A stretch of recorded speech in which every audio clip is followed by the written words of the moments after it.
Hello, this is Dawn from Astrology and Tarot Alchemy, and I'm here today to welcome a friend and mentor.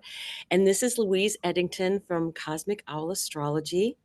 I had the pleasure of meeting her 18 months ago when I took her Venus Retrograde class.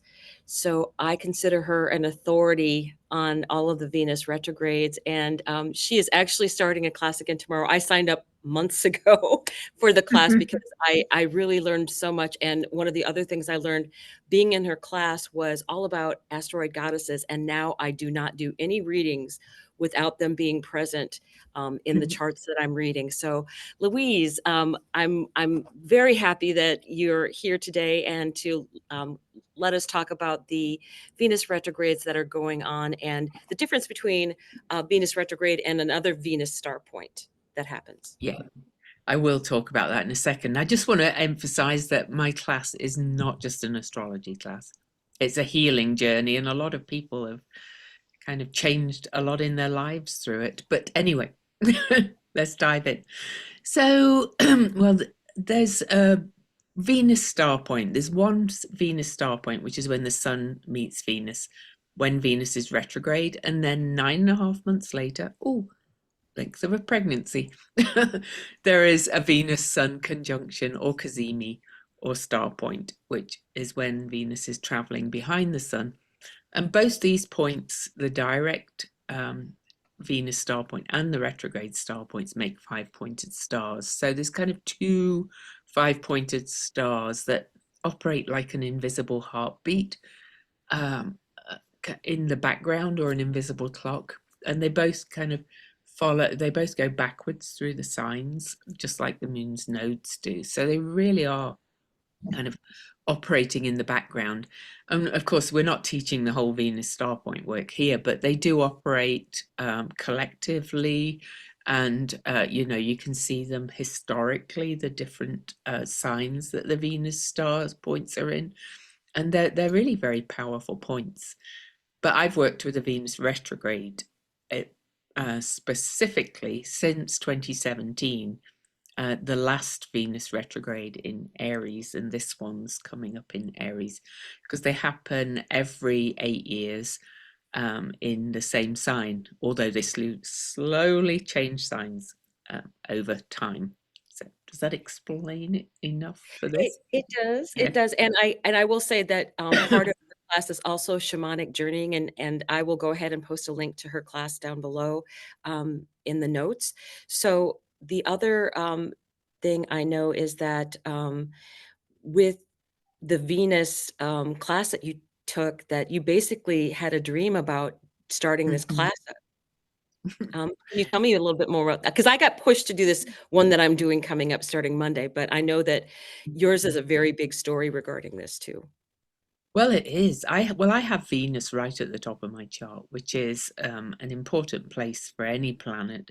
But I also have Venus conjunct Neptune, which is really relevant for this particular Venus retrograde also. And it's in Scorpio, which is very shamanic in nature. And my prenatal Venus star point is in the eighth house, making it extra shamanic.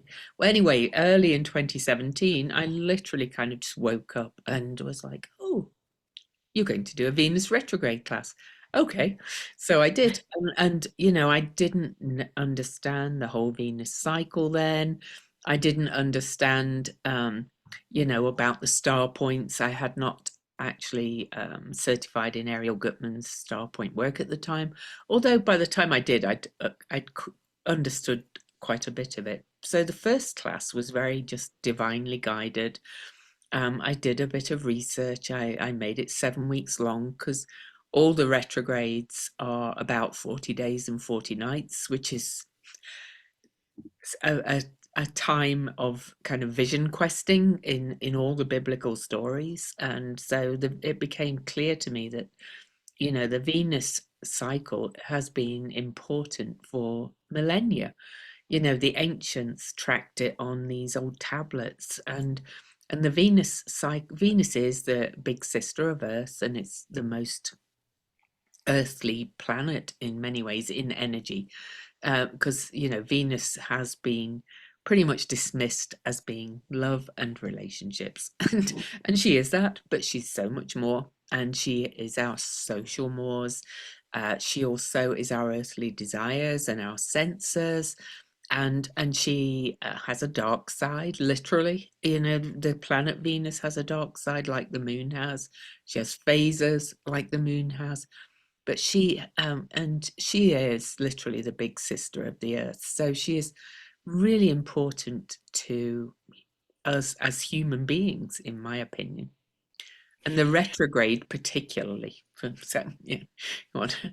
Well, and I remember the first retrograde class that I was in with you, it was so fascinating because when Venus was going through her retrograde, she had like the other asteroid goddesses that were right there. One of them was Hecate that kind of guided her out of um, that dark night of the soul. And we very much did the shamanic journeying regarding that dark night of the soul energy, and the power that she came out of with going through that whole retrograde and how it empowered. And I know in some of my readings when I come across Venus, it's love, money, and all of the very important things that you mentioned. I also see it as relationships with women and women Oh, as groups quite a bit when I'm working with charts, that it's very much about, and I see it in this Venus retrograde as even more so as she is in her exaltation in Pisces, where she's going back into. So for me, that's a bigger piece to that. Um, when you look at the she's also creativity, by the way, and very much related to what we attract and what we're attracted to in the physical realm, not just people. So like the law of attraction, basically. Anyway, keep going. and beauty and art actually, and Yeah, and yeah.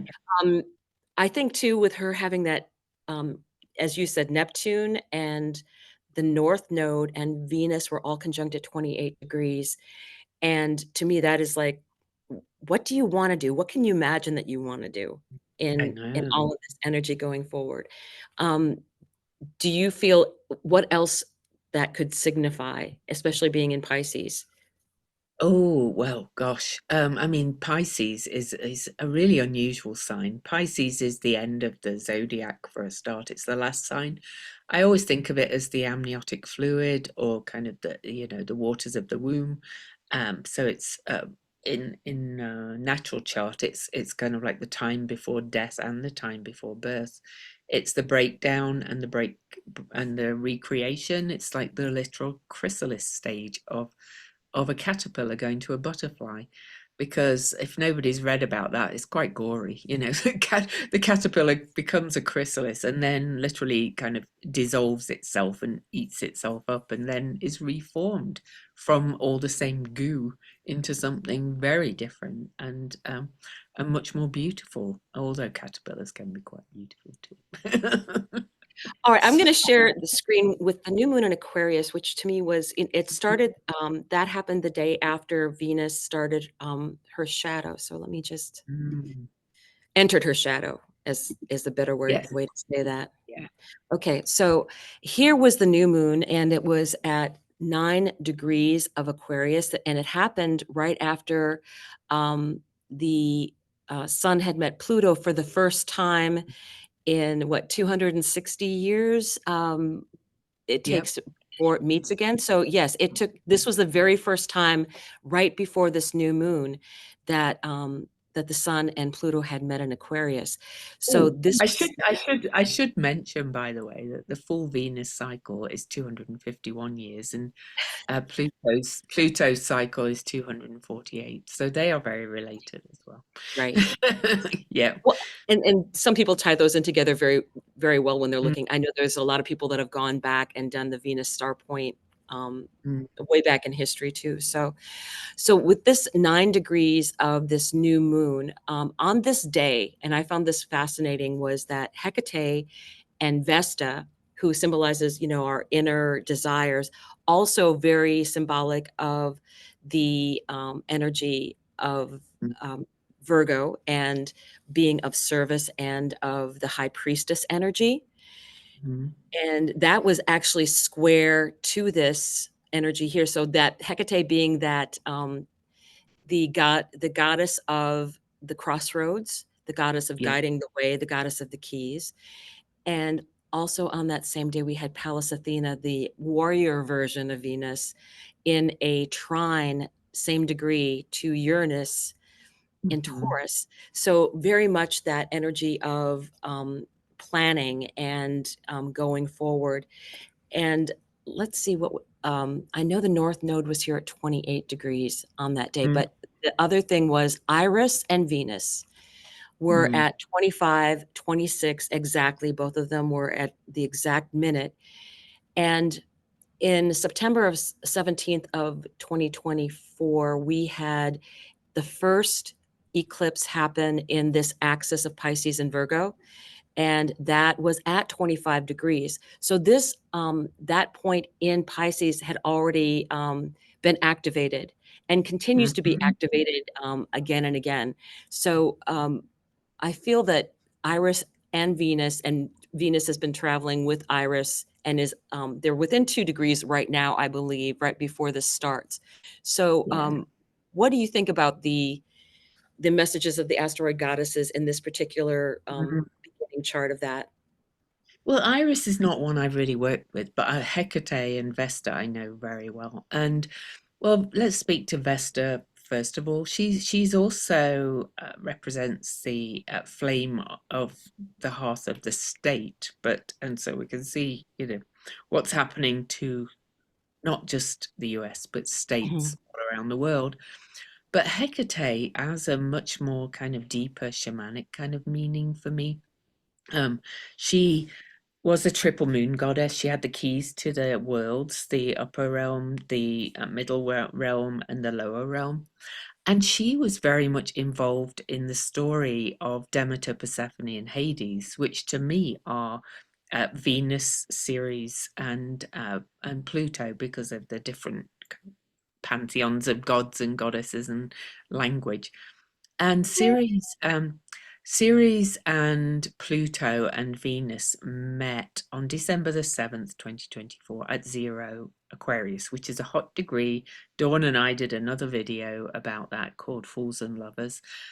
And that was the first time the three had been conjunct all at the same degree since I think it was 1821, maybe, when they were at 0 Aries, which is conjunct the star point that Venus is going to have coming up at 2 Aries. But anyway, long story short, though, as I've worked with the Venus retrograde journey, I used to use the Inanna's journey into the underworld, which a lot of astrologers do, and it works for sure.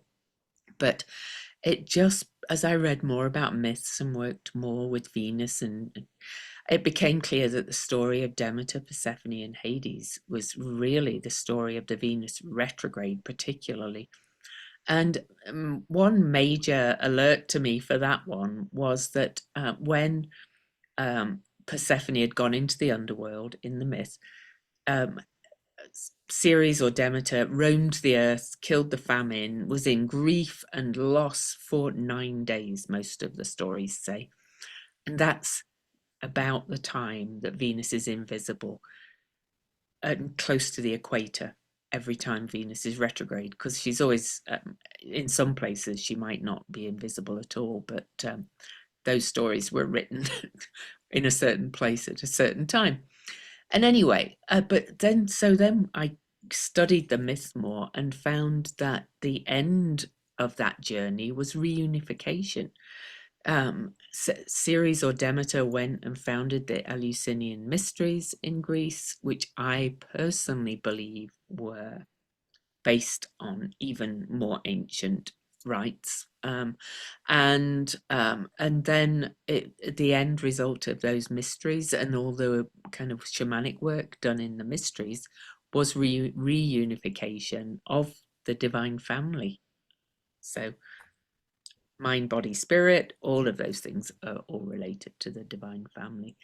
And so Hecate was the one that was the companion for Demeter and had the keys to the underworld and helped her to reunify with Persephone. So I was like, Hecate's a part of it, and she has been a part of every journey. So Well, and I even noticing now that Hecate, as I was looking at the future, aspects that are coming up, Hecate is really still loud in a lot of the things going forward. I know in the one in Leo that was in 2023, that she was there, like, right there when Oh, she Venus came was. out of right out of the retrograde. So I was, like, thrilled to actually see that in the astrology, kind of part of that Mm, story, and this one started out with Hecate in a square to that new moon right as she entered her mhm. shadow, so it's just like, "I got my eye on you," Yes, and now we have I think she's in Scorpio now, Hecate is, she is. I believe. Yes, Yeah, she's still in Scorpio. Yeah. Yeah, but she's funnily enough today, she's I just looked at right this minute. 13 is the number of the goddess, and she's at 13 degrees, 13 minutes right now. I think she's at if I remember correctly, she's at 13 degrees at this new moon in Pisces too, with all of this energy Yes. coming through as all things are direct right now.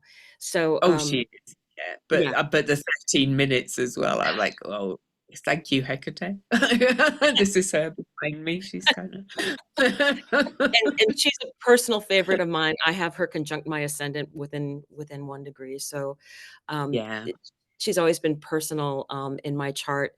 Again, I don't and it's because of you that I use the asteroid goddesses, and I don't ever do a chart without them anymore. Mm, They're always in there because they add such flavor and nuance to everything that is going on in the chart.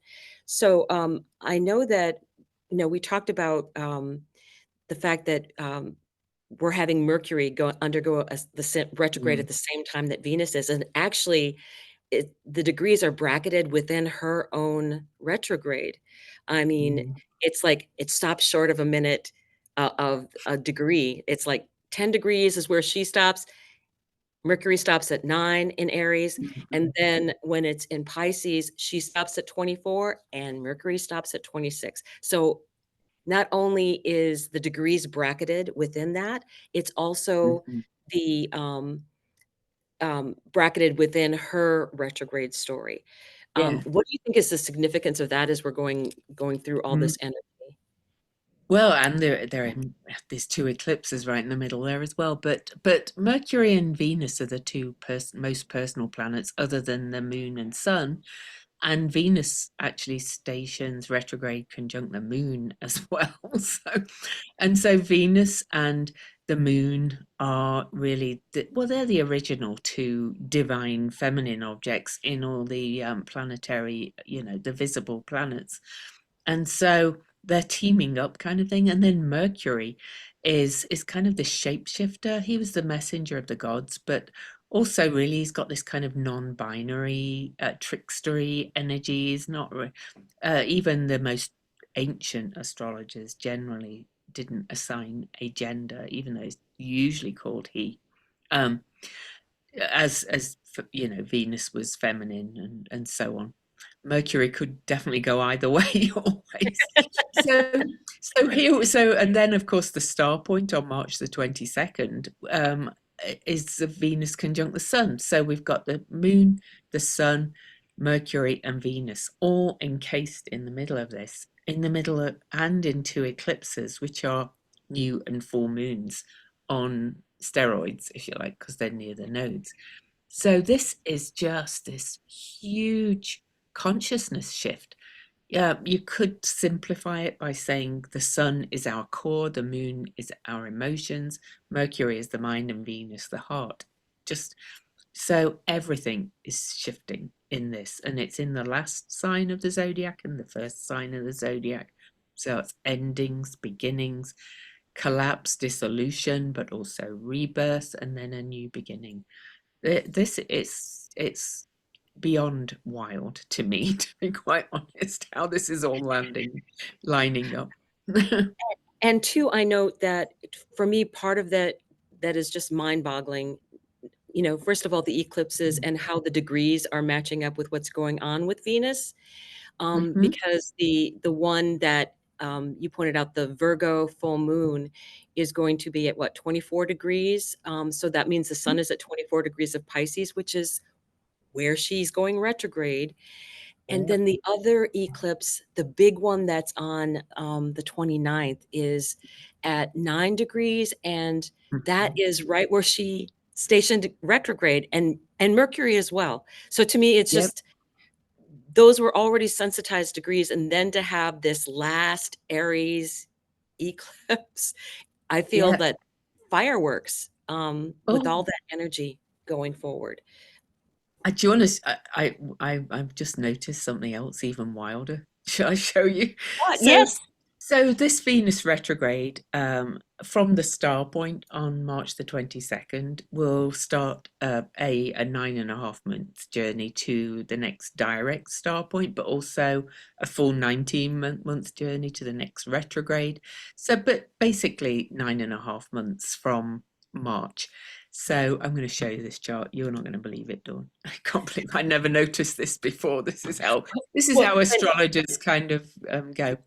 Well, well, anyway, and we, yeah, her and I personally, our charts have all of these things that line up. So it's for us, it's just like playing, with it each other is. because it hits both of our charts. We were destined to know each other. It's very funny. So on December the 24th, which is pretty much the solstice, right? So the journey's starting on the equinox, pretty much March 22nd, and this is the solstice, turning of the seasons. Venus and Hecate and Juno, by the way, the queen of the goddesses, will be conjunct at in Sagittarius on the galactic center, which is bringing in new information and new truth, and square to Neptune at 29 Pisces, and Saturn will be at the degree that Venus station direct at, pretty much. I'm Wow. just like, oh my goodness, this is. Well, and it looks like he's direct because I did know that he goes back to 25 degrees. That 25 Mhm. degree is very hot Mm. in Pisces, but it looks like he's not retrograde. It looks like he's direct No, he's direct then. at that So point. this means that, both Saturn and Neptune have dipped into Aries, given us a flavor of Aries, and both are on the way out of Pisces for good. Neptune in our lifetimes, because Neptune has a 165-year cycle, and Saturn, will not be back in Pisces for about 27 years till next time round. But the two together will not be in the same sign again in our lifetimes. But also because it's square to this, and there's Hecate again, that way shower that was shining her torch, and Juno, the sacred contracts or a sacred marriage, talking of the reunion at the end of Demeter and Persephone's journey. This is just. And where's Ceres in this chart? Now I can't resist. She's actually at 5 Aries, so she's kind of, she's in the mix still. She's probably going to go retrograde this year, I think, and out of bounds. So she'll be re-traveling some of the degrees that Venus and Mercury did. So, and other things is that there's the nodes will be at 11 Virgo Pisces by then, and that's exactly square to where Jupiter is now. And Jupiter, the king of the gods, Jupiter stationed direct at 11 Gemini. This is just like, wow. It, Anyway. it's very, yeah, you can't make this up, all this energy. And I have Mhm. found in people's charts and even in the collective, Venus is so loud. We're not going to have a choice. I'm especially fascinated by not only the fact that the eclipses are happening, and I know that the last one, the very next day, we have Uranus moving into Gemini at 0 degrees. Um, so But this will be finishing Venus nine and a no, half I'm sorry, months. Neptune moves into Aries. I'm sorry, Oh I take that yes, back. sorry. I know. I had another thought. That was all. This is Yeah. very close to the very end of Venus morning star journey from the retrograde star point, because she's about to be conjunct the sun. She's already kind of invisible behind the sun in her outer world journey, if you like. So wow. Anyway, I can't believe I hadn't noticed that one before. That'll be coming up in your class, I'm sure, that we'll be doing Oh, it that we're will. starting.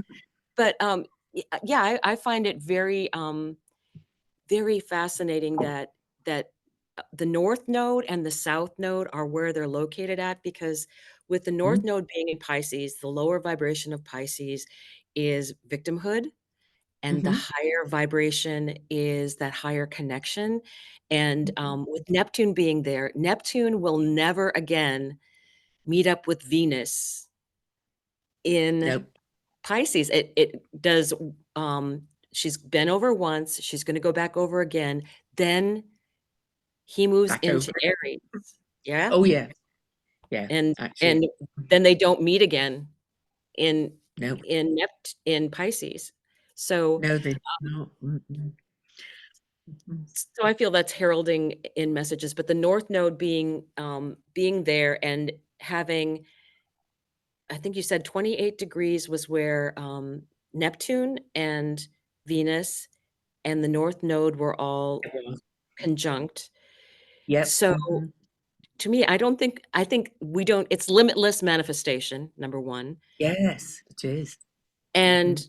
that we're being I don't think Venus is gonna give us a choice. I think we're gonna have, what we're supposed to do, and there's no is not an acceptable answer, I I um, in any of this energy. it's So it's all it's all pushing us towards this other astrologers have talked about it because there's other things happening as well. All the things happening right now are this biggest shift in human consciousness, like in history. We can't find another time astrologically, let alone since planets beyond Saturn were discovered by our culture now, at least. I have a feeling the ancients knew more than we do, but we know, but that's another story.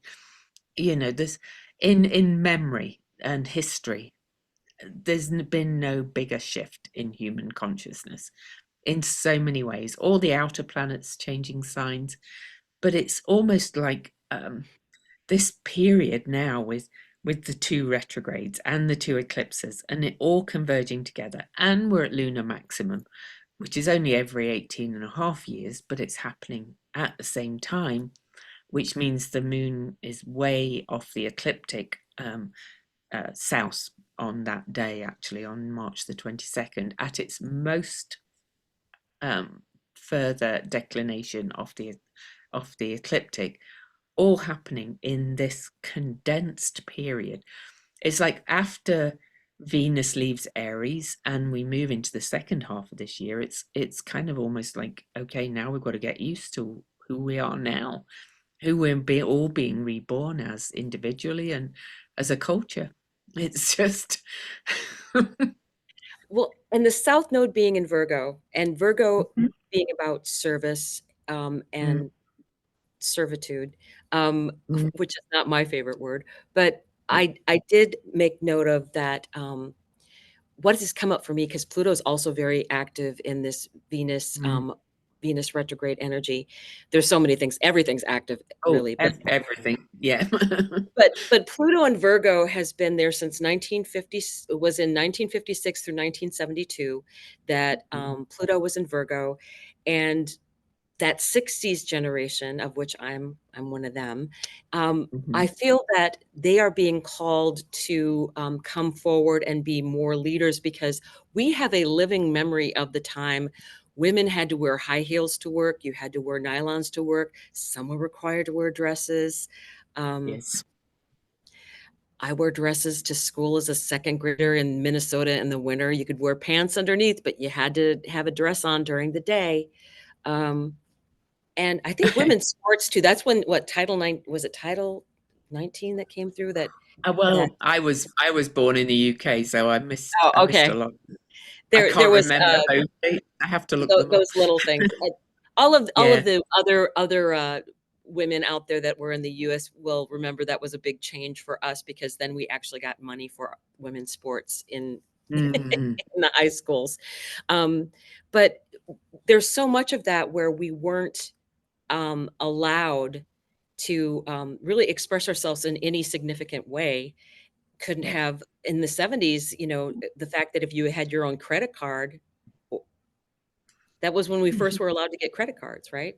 So there's all Now, of that. I will say, that Pisces energy as well, though, the shadow of that is fear and loss and grief. And so people think, well, it seems like we're losing all that we gained from back then. So I don't think we are there. I don't think it's going No, to I don't think these Pluto Virgo ladies are gonna be putting up with that. I think that's one of the things that they're gonna be coming out and saying, "We remember when this happened. Hmm. It was like this."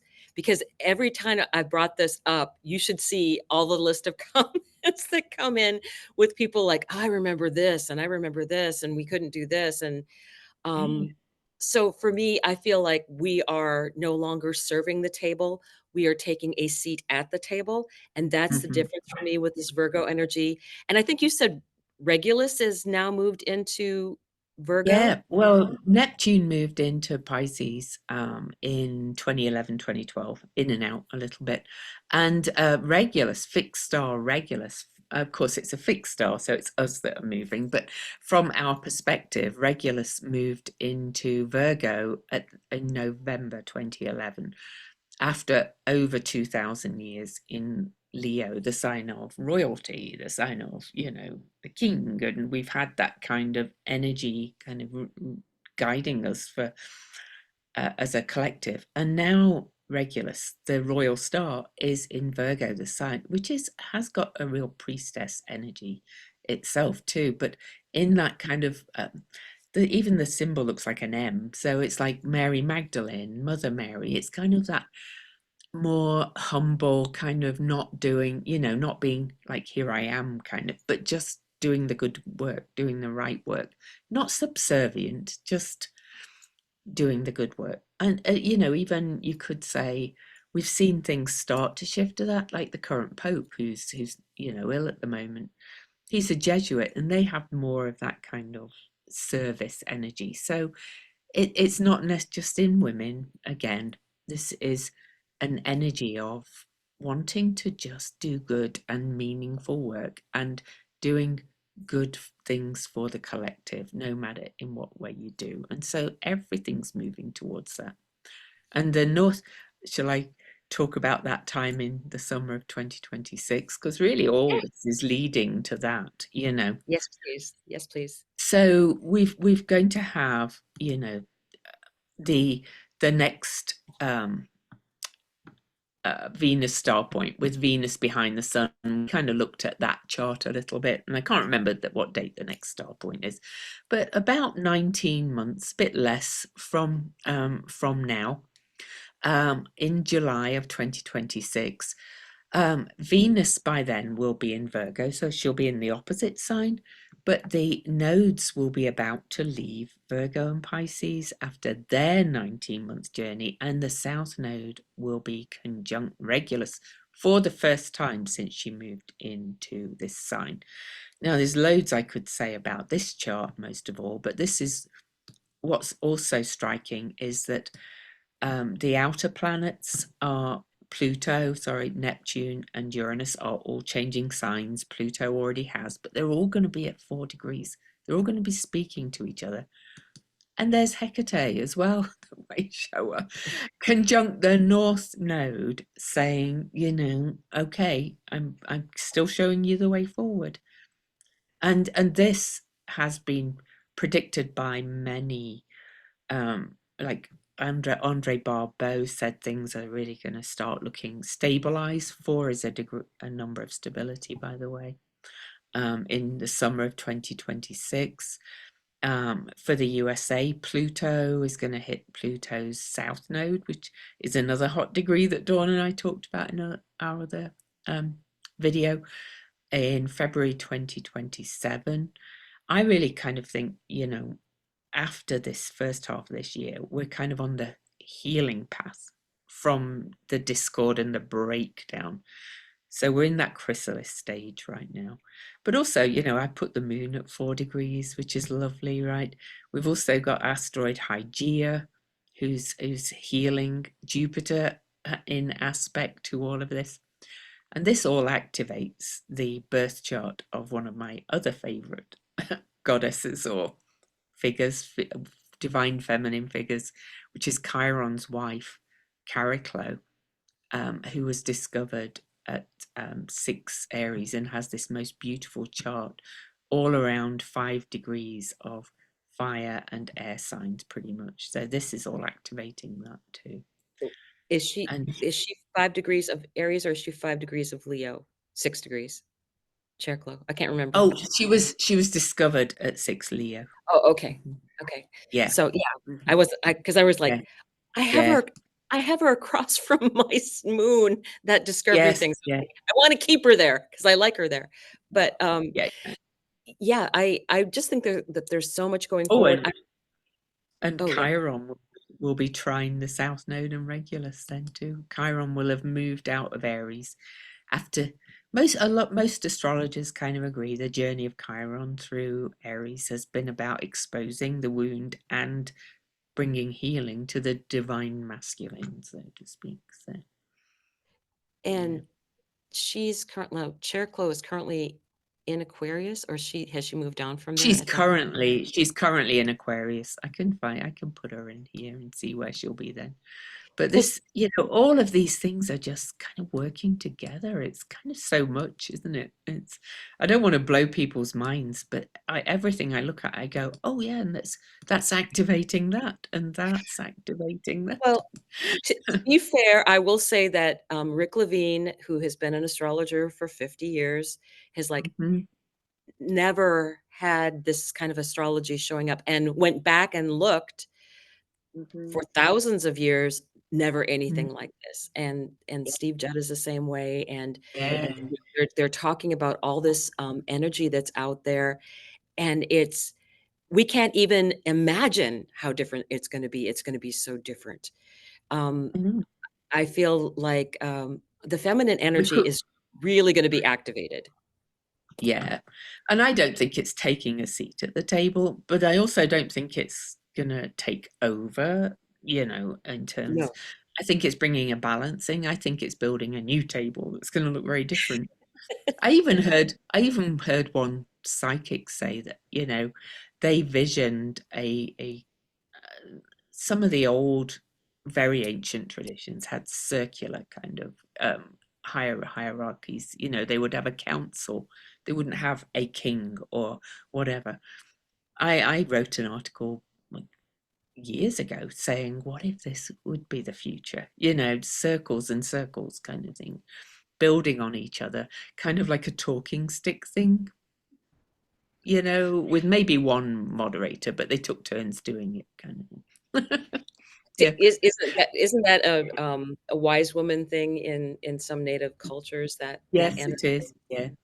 Yeah. Um, I also have gotten this feeling that the divine feminine, whether you're male or female, because it's more about receiving and Mm, accepting things, and that I think that the changes that are going to be coming are going to be much easier when you have that kind of energy of allowing, accepting. That's divine feminine, is allowing, accepting, and I feel receive and receiving. So, receiving. So I think yeah. gifts, um, especially spiritual gifts.